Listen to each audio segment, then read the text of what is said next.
right, so it is about 3 minutes past the time when we're supposed to start. So let's get started. Welcome to everybody who is joining us this evening. My name is Erica Eisen, and I'm the coordinator at the Writing and Academic Resource Center, or WORK. With me also is Maria Antonova, who is the director of the WORK, and together we are the WORK management team. The topic of today's discussion is how to use quotes in a sophisticated manner.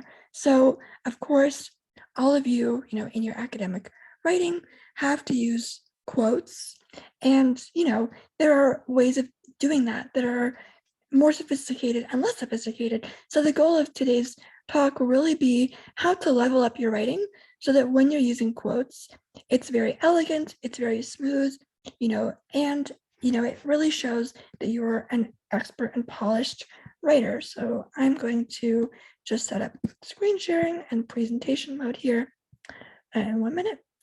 All right. So first of all, I think the question that we should go over is, why do we use quotes in the first place? What is the purpose of using quotes? Well, one purpose, of course, is to provide evidence to support our arguments.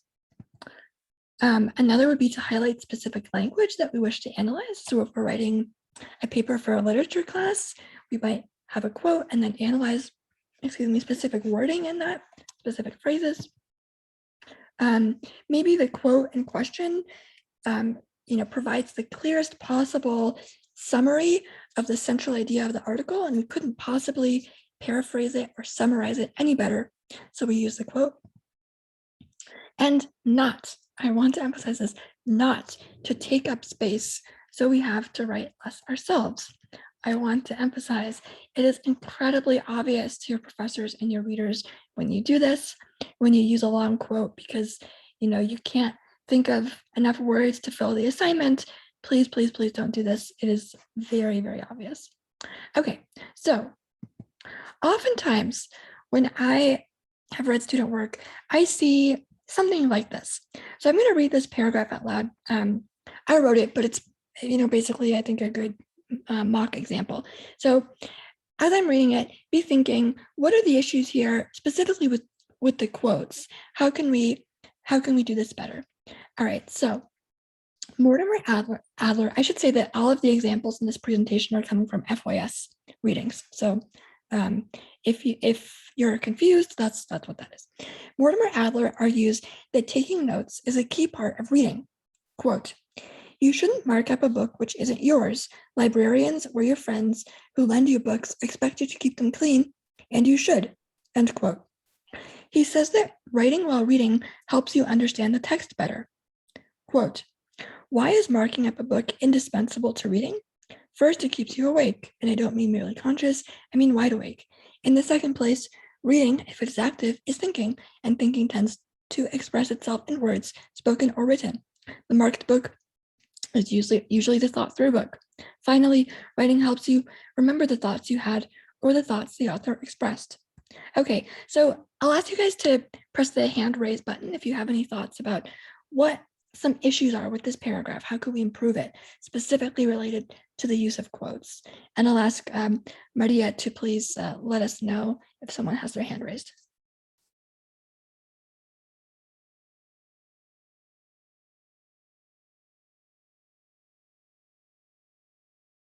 Any thoughts?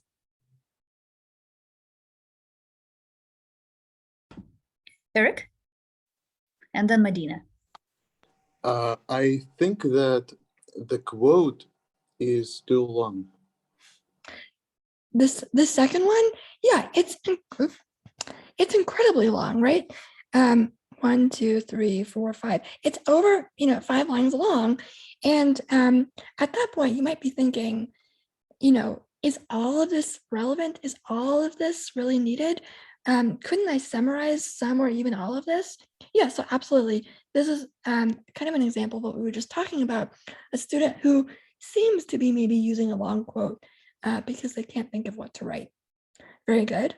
Anything else? Medina had her hand raised at some point. Yes, I just wanted to mention the same thing as Eric already said. It's like, it's not like too much of code in one paragraph. From personal point of view, from the writer. Yeah, I think the longer a quote gets, the more you have to sort of justify it, right? So if you're using this much of a text, it better all be really relevant, or else it's going to seem pretty suspicious to your professor. I think that it's padding, and it's also going to be less likely that every bit of it is relevant. Any other comments about things that we could improve? And remember, there's another quote here too. I have a question. Yeah, go ahead.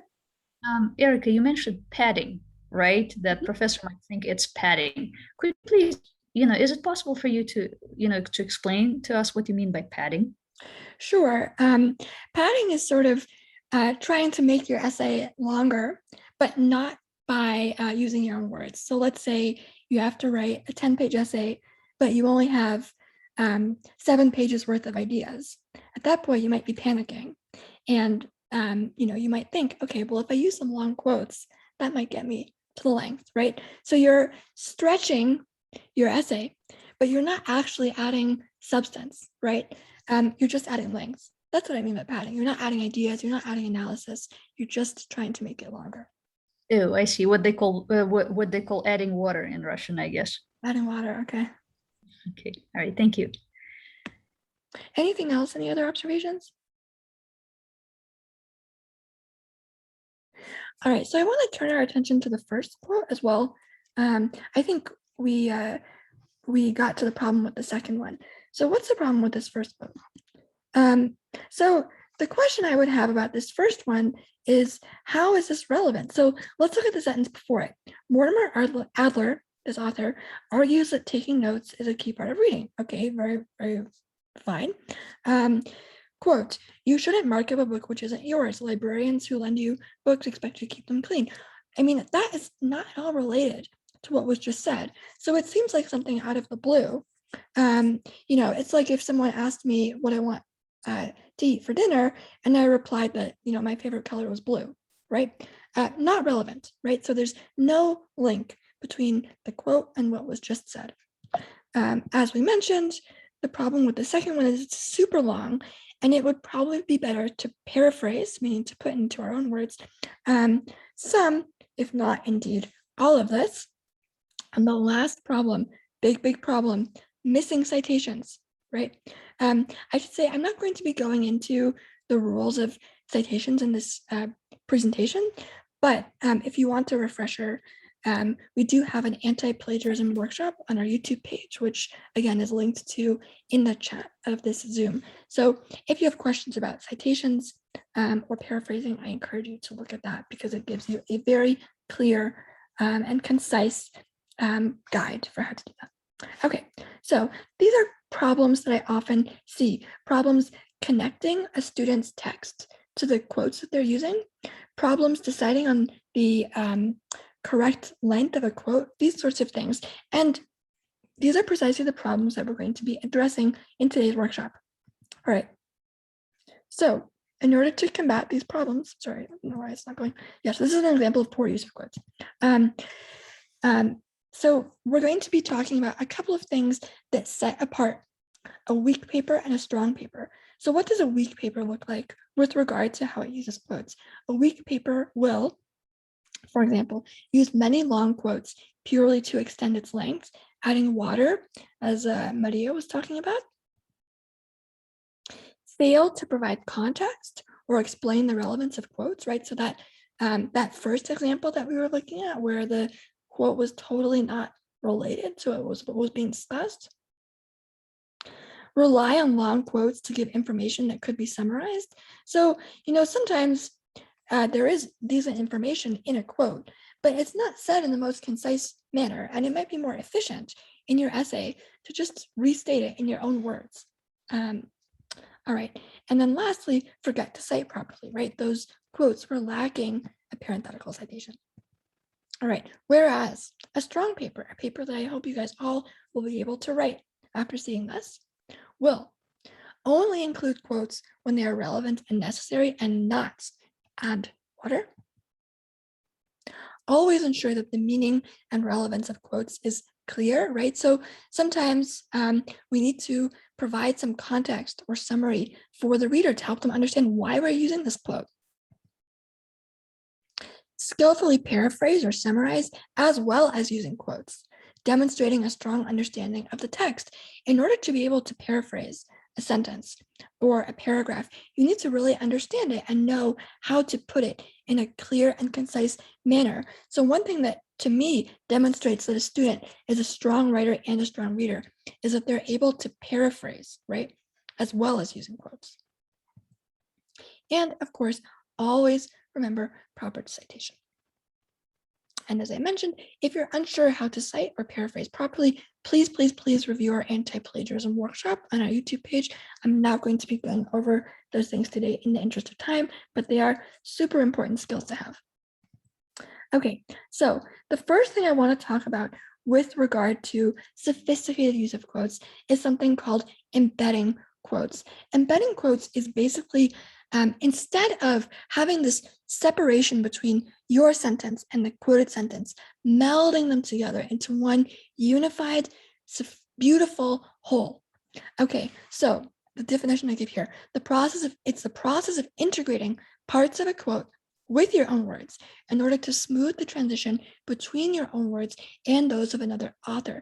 This, to me, is one of the skills that really separates strong writing from weak writing, the ability to do precisely this. And we're going to practice it in just a minute. Okay, so in other words, instead of using a big chunk of text, what embedding does is it allows you to select only the most important and relevant parts and put them in your sentence, right? So maybe there's a long sentence and all you need from that is a few words, even one word, right? You can add it to your own sentence to give it context and make it understandable. And it will also help smooth the flow, right? You're not just always jumping between your sentences and the sentences of another author. Important point here, proper citation must still be used, even though not the whole sentence is written by the author. Some of it is your sentence. And the big benefit, as I've mentioned, when you don't embed quotes, when you don't do this, the rhythm of your writing can become choppy and unpleasant because you're constantly jumping from sentence to sentence between your words, your style, and the style of the quoted material, which is probably a completely different style, with no attempt to unify them. So this attempt to unify them and make them one, that is embedding, and that is going to make your writing so much nicer to read. All right, so this all sounds very abstract. Let's practice. Let's look at some examples. Okay, so again, this is an example from the FYS readings. So Enkidu, this character, has a wild appearance. Quote, coated in hair like the god of the animals, in the citation. Okay, so here is a sentence by the student, or by me in this case, and here is a quote from the Epic of Gilgamesh. There is no attempt to unify them, and indeed, this is not even a sentence, it's just put there. So this does not have a super pleasing rhythm. It's going between your students' words and the sentences of the words of the poem without any kind of connection between them. Okay, so another bad example that does basically the same thing. Student sentence, Enkidu behaves like a wild animal. Quote, with the gazelles, he grazed on grasses, joining the throng with the game at the waterhole, his heart delighting with the beast in the water. Again, there's no attempt to connect these two sentences, and so it feels very choppy. You're jumping from thing to thing to thing, and after a whole essay like this, it's going to become very tiresome. All right, so how can we rewrite these to make it stronger? Well, we're going to embed them. So that's going to look something like for this one. Enkidu has a wild appearance and is, quote, coated in hair like the god of the animals. So here we have connected these sentences in a very simple way, right? We just, said and is, and then we connected it. Very simple. Okay, what about the next one? Enkidu behaves like a wild animal. He lives, eats, and even plays with them. Quote, his heart delighting with the beast in the water, end quote.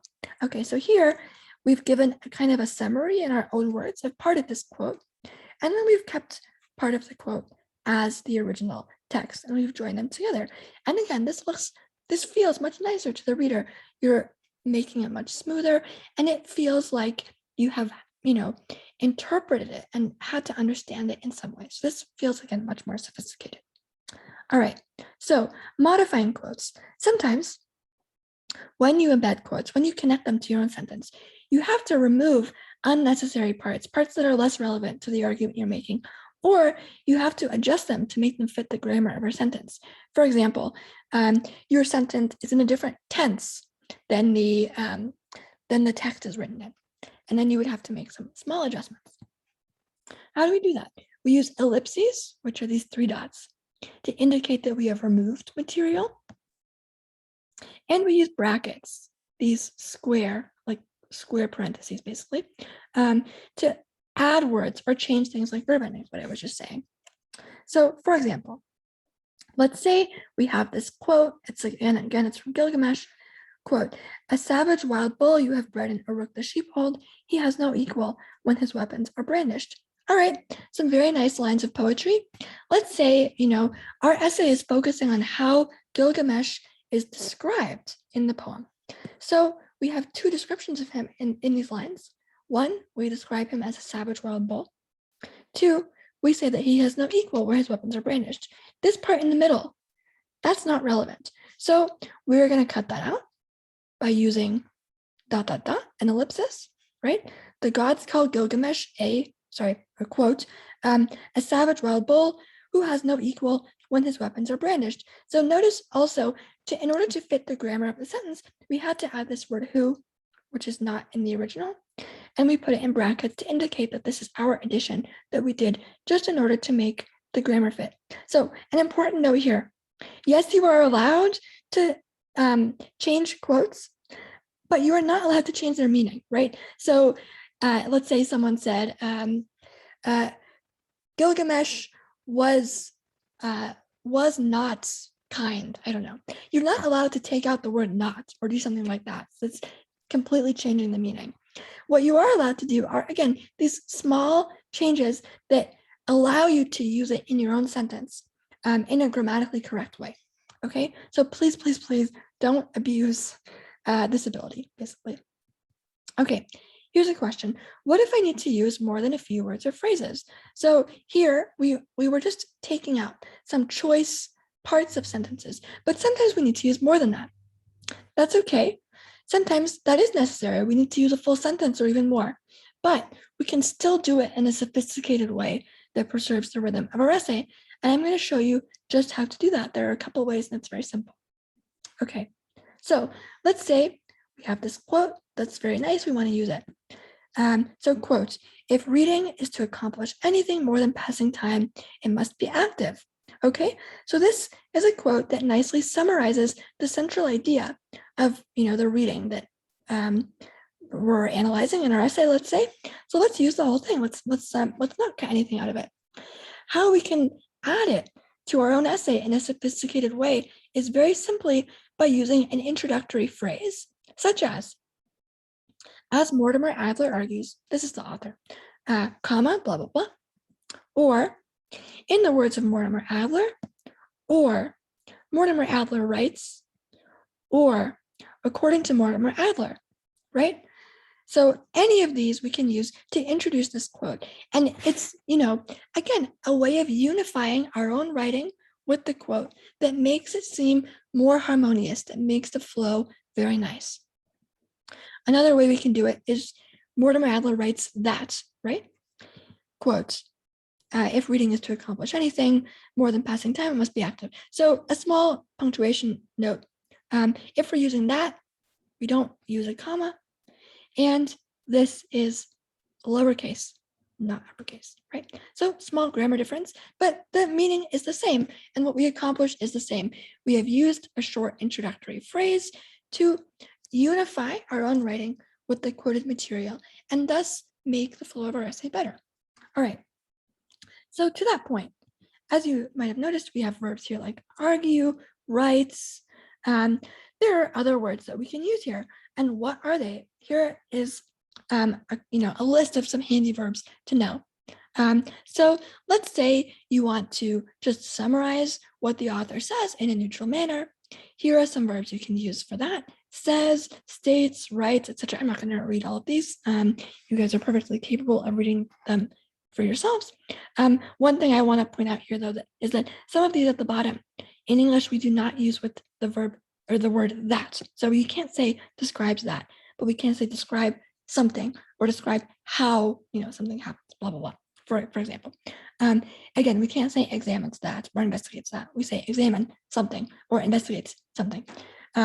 Okay, what if we are, summarizing the author's argument? What kind of verbs could we use there? We would use words like argue, contends, insists, etc. Right? So here we are very specifically highlighting a claim that they're making, not just some factual neutral statement. And then lastly, is the author making a claim I agree with? So maybe I don't just want to show that an author is arguing something, but I want to go a step further and say I think they're right about that. Okay, so you might say something like Adler proves that, Adler demonstrates that, Adler shows that, or Adler correctly writes that. We can use kind of any verb here, but I just chose right. The word correctly, implies, well, more than implies, states that we think they're right. I should say these ones should be used more sparingly because it is not always relevant to our paper whether or not we agree with the author, right? In other words, if our paper's prompt is asking us, for example, what kind of evidence does Adler use to make his argument? What kind of persuasive devices does Adler use to make his argument? Then whether or not we agree with him is not relevant, right? But say we are asked, to analyze a couple of different positions and, say which one we think is right. Then we are being asked by our professor to actually make a claim about, who is correct. And in that case, using one of these would be appropriate. Okay, so, these are some verbs that might be useful to you as you are thinking about how to introduce an author's claim, as well as how to summarize it. Okay, so here's a question. So we are going back to the question, what if I need to use more than a few words or phrases? We already talked about one way to do that with introductory phrases. Another way is to introduce the quote with a bit of context, a general statement, and then connect your sentence, your own words to it using a colon, which is these two dots. So the formula goes something like context, full sentence, which is a full sentence, plus colon, two dots, plus the quote, which is a full sentence. So, for example, let's say we found this quote in the article and we really like it. The quote is, I'd no more scribble over a first edition of Paradise Lost than I'd give my baby a set of crayons and an original Rembrandt. Okay, so this quote has a lot of personality. It's kind of, it's a joke a little bit. It's very nice. In order to give it some context, we might explain or summarize the paragraph or paragraphs of which this is a part, so that the reader who might not have read the article by Mortimer Adler can understand what this is saying. So something like, Adler doesn't think that all books should be annotated. So this is basically a summary of the arguments that he makes in the paragraph that this appears in, right? So general summary, and then a more specific example of what he's saying. Similarly, let's look at another quote here. Quote, after I finished reading the book and making out my personal index, I turned to the front and tried to outline the book. Okay, so here, this quote occurs in the context of Adler describing how he himself annotates books, how he takes notes, right? So we might include some context in order to summarize that. So Adler provides a detailed description of his personal annotation process, and this is an example of that. So what I want to highlight here is this is sort of a general statement summarizing his arguments, and then this is a more specific example of the language. Here is a general statement, and then here is a specific example of his personal annotation process. So they're not saying the exact same thing, right? I think that's an important point. All right, so I want to give you guys some examples, and we're going to discuss them. Okay, so here's an example of what I think is a bad attempt to do what we've just been talking about. So it goes, Gilgamesh is very wise, quote, Gilgamesh, who saw the deep, the country's foundation, who knew was wise in all matters. Similarly, Gilgamesh is part divine and part mortal. Quote, Gilgamesh was 2/3 God and 1/3 human. So my question for you guys, and I'm going to ask you guys again to do the raise hand icon. What is wrong with these? It seems like they're correct, right? They have the sentence and then the colon. So they're joining the student's words to the quotes. They are, using ellipses in order to make this readable and understandable. They're, cutting out maybe less relevant words. What's the problem here? Why have I put an X next to them? Does someone have an idea?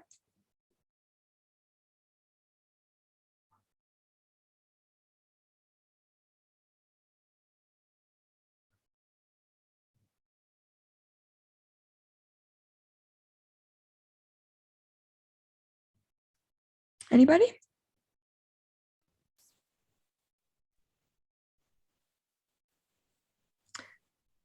Eric, do you have your hand raised? As you said previously, the statement and the quote must somehow work together. Right, I think that that's a great summary. So here, well, they're working, let's say, too closely together. They're working so closely together that they're saying exactly the same thing. Gilgamesh is very wise. Gilgamesh was wise in all matters. Gilgamesh is Yes, it should be not repeated that Gilgamesh is very nice. Wise. I'm sorry. Exactly, yeah. So this is an example of bad use of quotes, even though clearly this student, this fictional student, is trying hard to do the right thing, right? Because they're just repeating, right? So how can we improve this? Well, as Eric mentioned, quotes should not simply repeat the information in the sentence prior. Repetition like this will bore your readers. It's just not very interesting to read the same thing over and over again. One way to fix this is to embed the quote, and we'll see an example of that in a second, into your own sentence and eliminate the repeated material. Another way is to simply paraphrase instead of quoting, right? So I understand why students do this, right? They have a claim about what the text is saying, and then they want to prove it. But if we use embedding or paraphrasing, right, we don't need to include both our interpretation and the quote. We can unify those into one sentence that's going to be much more pleasant to read because we're not constantly saying the same thing twice. All right, so let's revise. So this first one, as we mentioned, Gilgamesh is very wise. Gilgamesh is very wise. Yes, we know. So why don't we unify those by using embedding, by simply saying Gilgamesh is described as, and we'll just take this very last part, wise in all matters, right? So we have quoted and we've unified it with our own words into a much more concise and much more pleasant sentence. And as for that second one, Gilgamesh is part divine. Gilgamesh is 2/3 God and 1/3 human. Well, those are saying the same things. Why don't we just stick with our paraphrase because maybe this specific detail about the exact proportions of his blood is not relevant.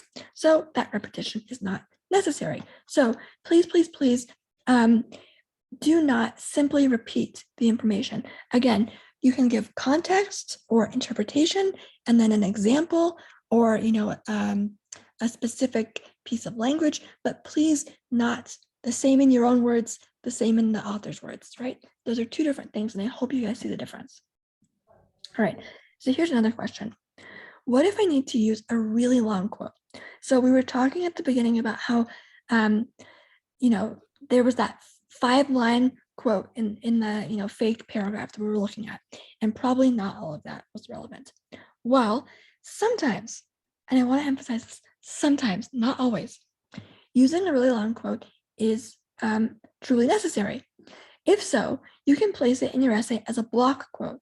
And I'm going to show you how to do that in just a minute.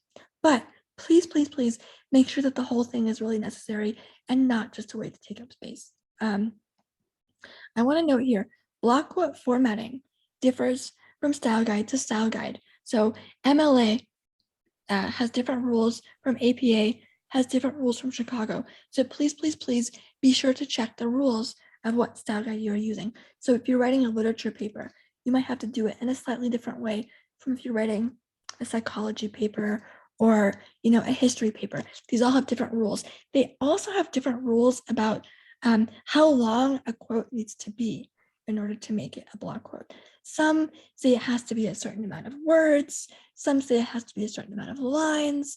Some have different rules for if it's poetry or not. So, please, please check what type of formatting you are using in order to get exactly the right rules for when you need to use a block quote, and also how exactly you're going to format that, because it's going to be slightly different.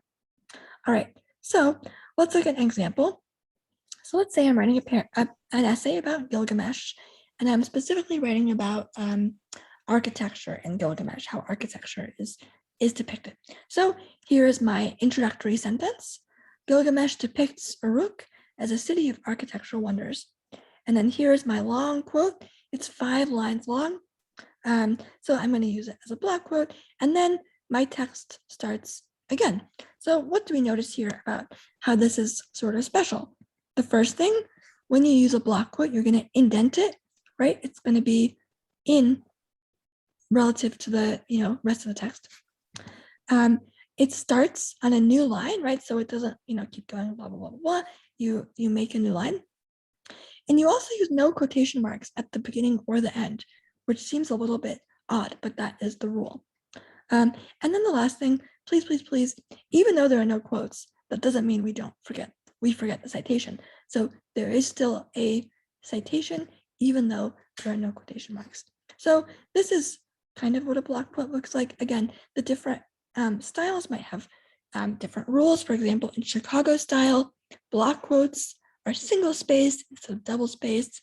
Yeah, there are all these different requirements. Please check it out. But this is how you would basically format a longer quote if it was necessary for you to use one. All right, so I want to highlight also some key grammar and punctuation points that often go along with quoted material.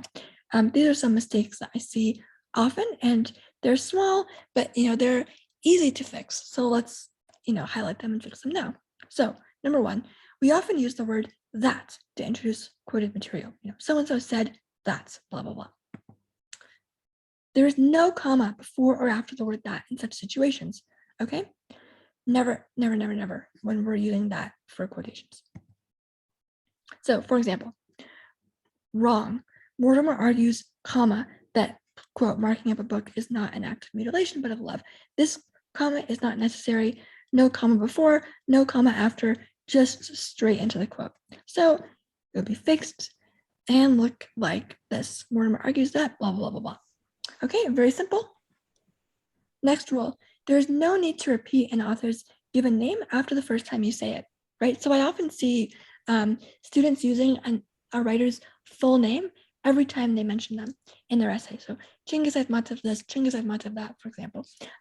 After you give it the first time, no need to repeat it anymore. Okay, so for example, Mortimer argues that annotation is an essential part of reading. For Mortimer Adler, it is not an act of mutilation, but of love. Once we've said the first name once, we can just call someone by their last name. Notice, we're also not calling them Mr. or Miss or Professor or whatever. We're just using their last name. That's how we do it in English writing. I'm sorry, Eric, did you have a question? It seemed like your hand was raised. Okay, if not, so here again is the revised version of that sentence with the second mention of the first name deleted because it's not necessary after the first time. All right. One third point that I do want to add here is that we don't use that or about after the word tell unless we also say whom or what is being told. Okay, so I often see this mistake and hear this mistake. This sounds a bit abstract, so let me explain it with an example. So for example, I might hear someone, a non-native English speaker, say, my mom told that I need to clean my room, or my professor said, or my professor told that my essay was good. Well, to a native English speaker, these sentences sound a bit odd because something is missing. With the word tell, we have to specify whom the information is being told to. So my professor told me that my essay was good. My mother told me to clean my room. Another option is we also have phrases in English like to tell a story, to tell a lie, to tell the truth. In that case, we're still supplying more information, which is a what kind of information. So with the verb tell, we can't just say tell that, tell about. We have to give more information. Sometimes that's a whom is the information being told to, and sometimes that's a what, what information is being told. Okay, so let's look at some examples and correct them. Okay, so for example, Adler tells that taking notes while reading is important. Again, we cannot just say tell that. We have to either change this verb to another verb that doesn't have this special requirement, or we have to say, whom. Okay, so we can fix this by saying Adler argues, or any one of the other, many verbs that we were looking at, that taking notes while reading is important. So here we switch the verb.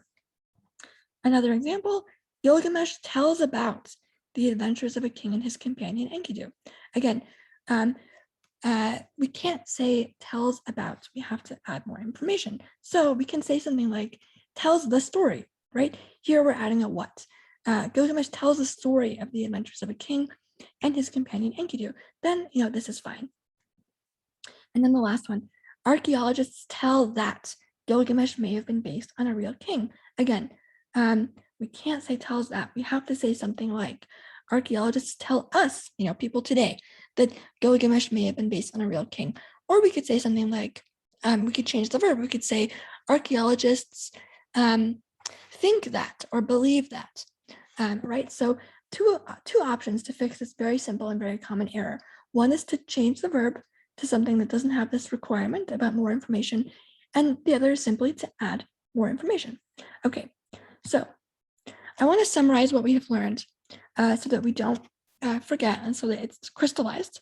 So the first skill we talked about. Erika, oh, sorry. Sorry for interrupting you. Could you show the previous slide again? This one? Yeah, this one. I just wanted to. Thank you. Okay, great. And once more, all of this will be available as a recording on YouTube. So if you think you're forgetting something or something was confusing, you guys can review it.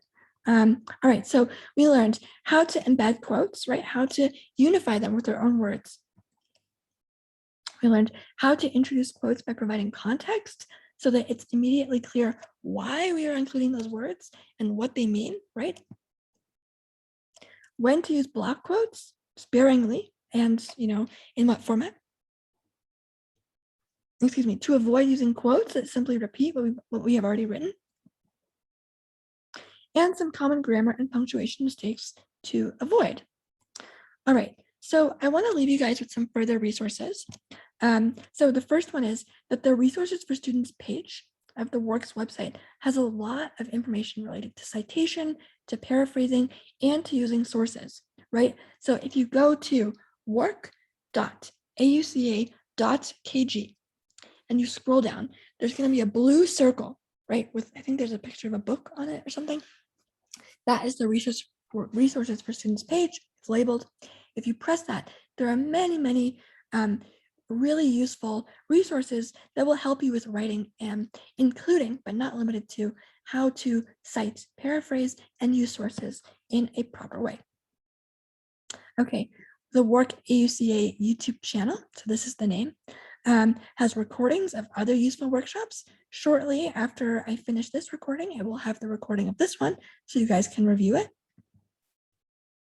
And you are welcome to come to the work at any stage. So if you want help with an essay from the first part of brainstorming, trying to find a topic, to the last part of you already have some feedback from your professor and you're trying to incorporate it into your final draft, our tutors can help you with that. You can go to work.auca.kg to book a session.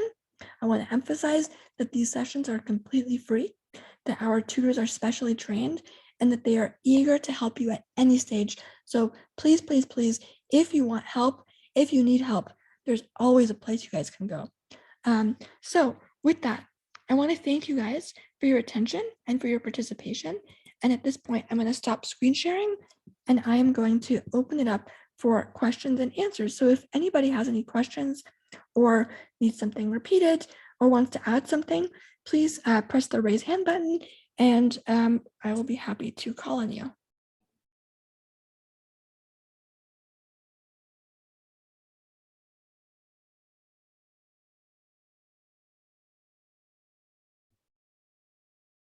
Anybody? Medina. Yes, I had a question, but it was related to punctuation. In the previous slide, there was a quotation, but the quotation was with the three, it wasn't like apostrophe, right? But it was kind of three commas. Yes, let me show you. I can explain that. I can see why that might be a bit confusing.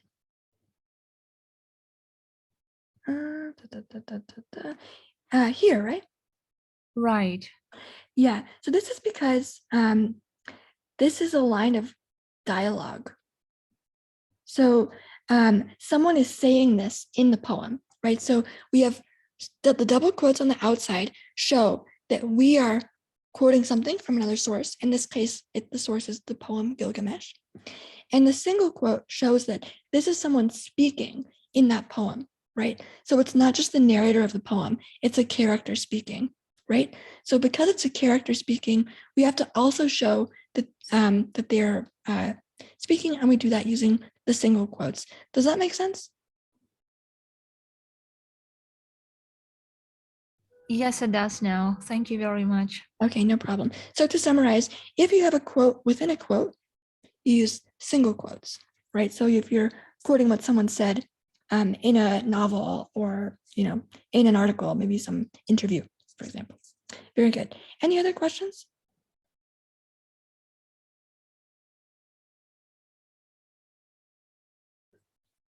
Nargisa? Question. Sorry.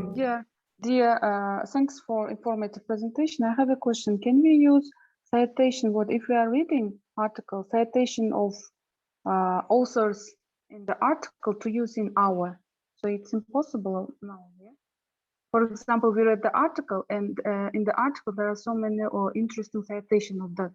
So can we, when we summarize them, can we use that author's article cited phrases in our, or it is how to use them? So let me see if I've understood you correctly. So you're reading an article and that article is citing something else? Is that what you're talking about? Yeah. It's I'm reading article, but I like this cited article taken somewhere, yeah, in the article. So can I use that author's cited article in my summary, or? So if, let's say, you're reading an article and it uses a quote from somewhere else, what you can do is, when you're citing it, you would first of all tell where the original source of that quote was, and then you would also say where you found it. So quoted in X, right? So you would give the information both for the source of the quote, the original source of the quote, and the article where you found it. And you would indicate that by saying it was quoted in this article, and then this is the original source. Does that make sense? But it's really hard when writing summaries. So I'm in the first year student, so it's hard to generate that. Yeah. So thanks. Yeah. Any other? Ainura, did you have a question? Yeah, I also wanted to ask about if the word is in the I forgot the name of it, sorry. If it's someone's word which is in the quote, Like that in the chat, what I just wrote, it's in those quotes. Так, do we have to paraphrase it again or someone's word? Or we can just copy it, and if it's in there, like, how can I say that word? If it's in there, like, as you show it here, could you share it? One of your quotes. So which one? This one or? This one, for example, if reading is to accomplish, it's in the quote, right? Mhm. So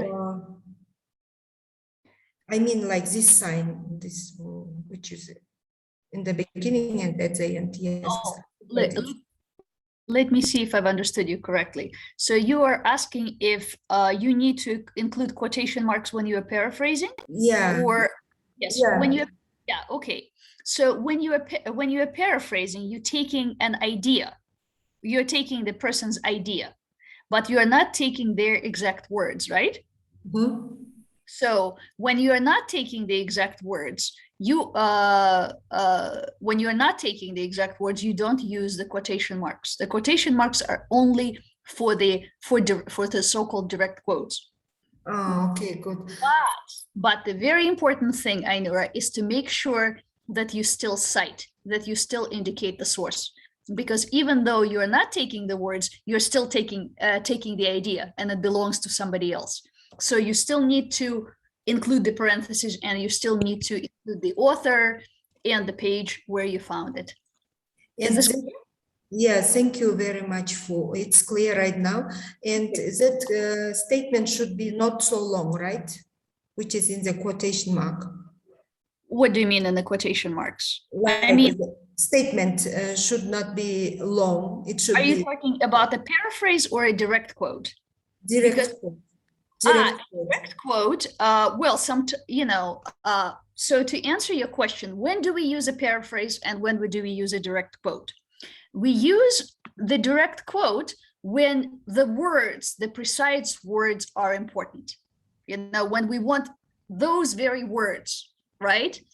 And we paraphrase when the words themselves are not really that important. What is important is the idea.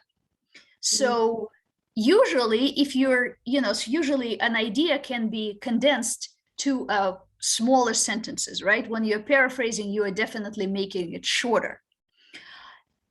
Sometimes you need to take a long quote, right? And Erica gave you an example of what to do with a really, really long quote.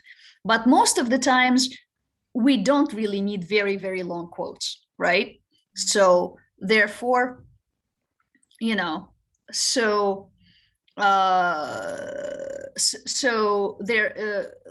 therefore, usually, yes, the quotes are pretty short, because when we start putting a really, really long quote and there is no real need for that, then our professors definitely know that we're trying to pad, right? That we're just trying to increase the length of our essays, right? Okay. Thank you. All right. Has that answered your question? Yes. Okay, great. All righty.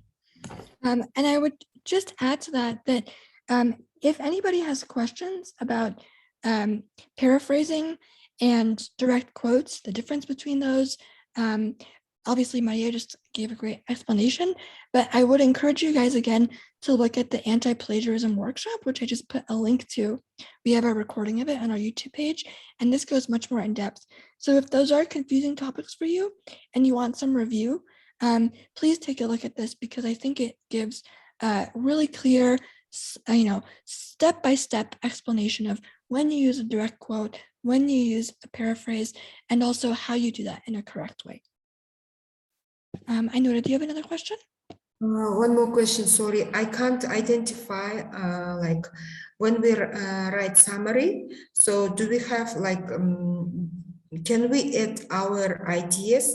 We can't add our ideas as far as I know, but can we, like, it's really hard to me to identify or just paraphrase the article or what should we do? Could you give me? So a summary, right? Or a paraphrase is a kind of summary, right? Yeah.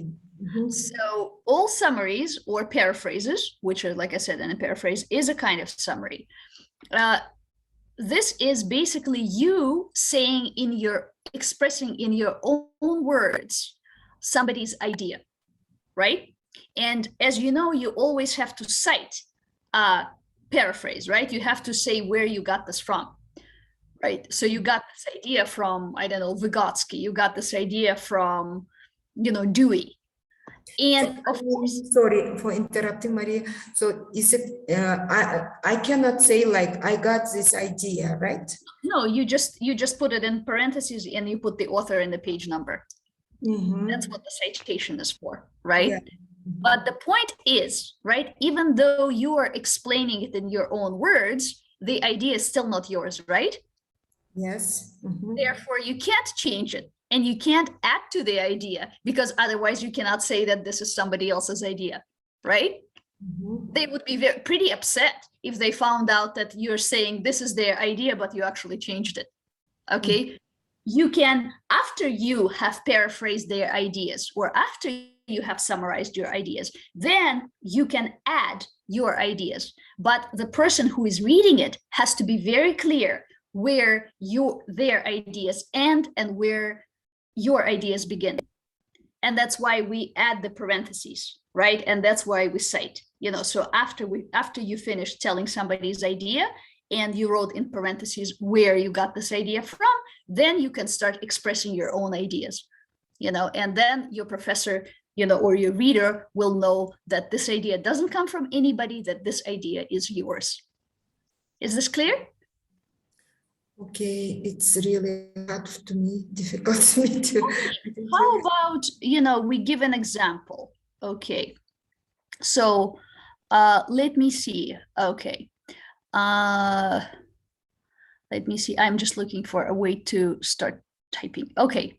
So for example, let's say, which department are you from, by the way, or which program are you from? MAT program. MAT. So Vygotsky, right, pioneered the concept of the zone of proximal development, right? Stating that right? And I don't know when it was 68 or something like this, right? So here is, right? You are saying what Vygotsky's opinion is, right? What his idea is, right? Yes. So, and this 1968, right, shows that, and the parentheses show to us that you are paraphrasing his idea, that you are summarizing his idea for your reader. Clear? Yes, it's clear. Yes. Yeah. You can say, and then you can say this idea, however, has its limitations due to right? So then when you start writing after this, right, this is pretty clear to the reader that after that, this is all yours. Thank you. Thank you. Got it. Thank you very much. Okay, is this clear? Clear right now. So these parentheses show to us that this is when you're paraphrasing, when you're using somebody else's ideas or words, right? Anything after that that doesn't have those parentheses, then the reader understands, or at least infers, that these ideas are not somebody's, that they belong to you only. Clear? Clear. Thank you. All right. Okay.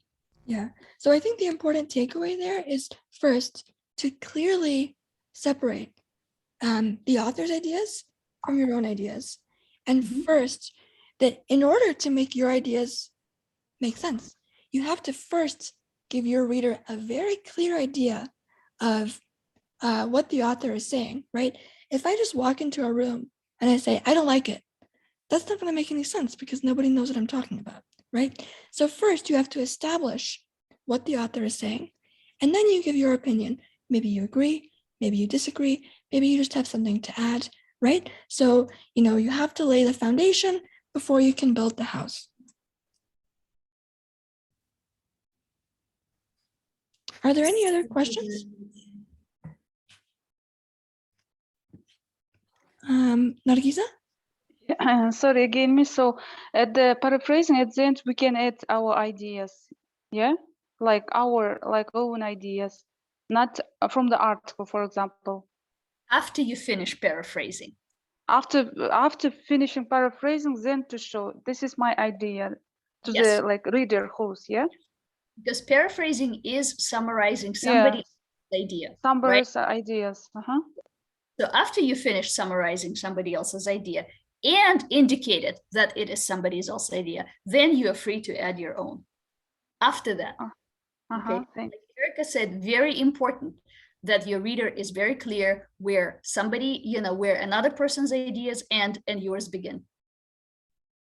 Thanks, I got it. I also want to highlight something from Maria's example. She used the word however to introduce her own idea, which was a criticism, right? So we can make the transition, mark the separation between the author's ideas and our ideas using transition language like this. So words like but, however, these show a contrast, right? That our ideas might be different, maybe critical. Other words like, moreover, additionally, these are just adding information. We do have information on, again, the resources for students page. I believe it's towards the bottom about the kinds of transition language you can use. But, one thing to look for is, how can we clearly mark the difference between our opinion and, what the author is saying. And one way we can do that is by using these words, which are basically markers of, we're switching the subject now. Ainura, did you have another question?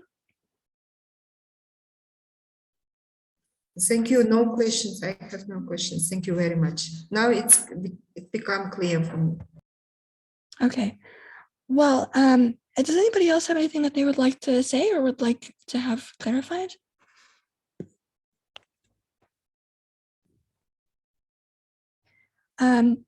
If not, I would just like to thank you all once again for attending.